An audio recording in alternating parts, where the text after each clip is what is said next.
Minsan ka bang napadpad sa lugar ng Paco? Alam mo ba ang kasaysayan nito? Akalain nyo ba ng paboritong parkeng pinagaganapan ng kasal ng mga magkasintahan ay dati palang sementeryo na itinayo pa noong panahon pa ng Kastila? Iyan ang Paco Park, ang lugar kung saan inilibingan tatlong paring martir na kilala bilang Gomburza at ang unang pinaglagakan ng mga labi ng ating pambansang bayani na si Jose Rizal. Halina't alamin natin ang kasaysayan ng Paco at ng Paco Park. Saan nga ba nagmula ang pangalang Paco? Kung inaakala niyong nagmula ito sa martilyong pinangpupukpok, no, nagkakamali kayo. Sapagkat ang pangalang Paco ay isang palayaw ng lugar na nangangasiwa dito na si San Francisco. Gaya ng kanta ni Maki, dilaw ang ipinangalan sa lugar na ito bago pa man ito tawaging Paco. May iba't ibang teorya kung saan nga ba nanggaling ang salitang ito. Una ay sinasabing galing ito sa tumubong damo na may dilaw na ugat na siyang ginamit bilang food coloring. Pangalawa, sinasabing sagana sa dilaw na bulaklak na tinatawag na amarillo ang lugar na ito. Pangatlo, sinasabi nang galing ito sa Japanese migrants sa lugar noong panahon ng mga Kastila na tinatawag na kasapi ng dilaw na lahi kasama ng mga Chino na lumikas pa Maynila sa pamumunan ni Takayama Uko. Siya ay may monumento ngayon sa harap ng dating Paco train station at panghuli, nagmula raw ito sa oro or gold na tinatawag ng mga sundalong Hapon noong ikalawang digmaang pangdaigdig. Kalaunan ay pinangalanan ng lugar bilang San Fernando de Dilao at noong taong 1807 ay ipinatayo ang bilugang sementeryo para sana sa mga mayayaman at aristokratong pamilya ng mga Kastila. Ang sementeryo ay plinano ni Maestro de Obras Nicolas Ruiz. Inilagak dito ang mga biktima ng sakit dahil malayo ito sa Intramuros kung saan kadalasang inililibing ang mga Espanyol sa loob ng mga simbahan. Nagwakas ang epidemya dahil sa panggagamot ng mga prailing Dominikano at siyam sa mga nicho ng sementeryo ay ibinigay sa kanila ng pamahalaan bilang pasasalamat.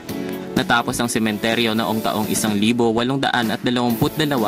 at pinalaki ito noong taong 1879 sa pamamagitan ng pagpapalibot ng mga bilog na pader. Hanggang saan nga ba abot ang 20 pesos mo? Noon kasi, sa halagang 20 pesos ay may nicho ka na good for 30 sa Paco Park.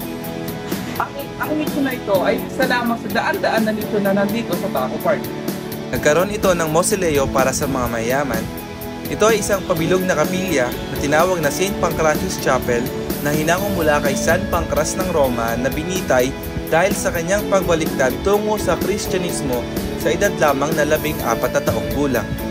Alam niyo ba, nagsilbi rin ang lugar na ito bilang isang imbakan ng mga ammunition o bala noong panahon ng mga Hapones.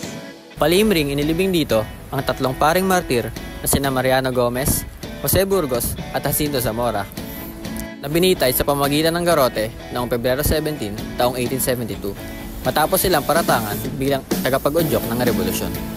Dito rin inilibing si Dr. Jose Rizal matapos siyang barilin noong ika-30 ng Disyembre taong 1896. Kahagilap ang kapatid ni Rizal na si Narcisa sa mga libingan sa tabing bayan kung saan inilibing si Jose Rizal. Ang nakasulat dito ay RPJ.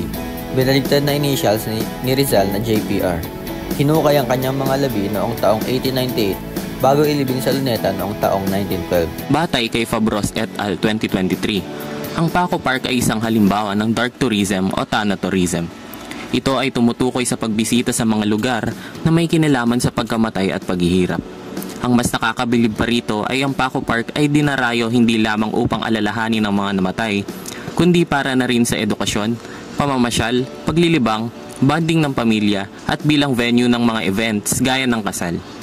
Tunay na malaki ang ambag ng Paco Park para sa ating turismo. Batay kay Aurelio et al. 2022, excellent ang Paco Park batay sa pagtataya na ginawa ng mga empleyado ng lokal na gobyerno, mga residente ng komunidad at mga lokal na bisita.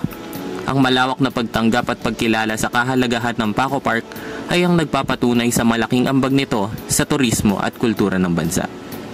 Paco Park ay nagsisilbing isang perpektong halimbawa ng kasabihan na there's life after death. Sapagkat ipinapakita ng lugar na ito na ang buhay ay lagi may potensyal na muling mamulaklak.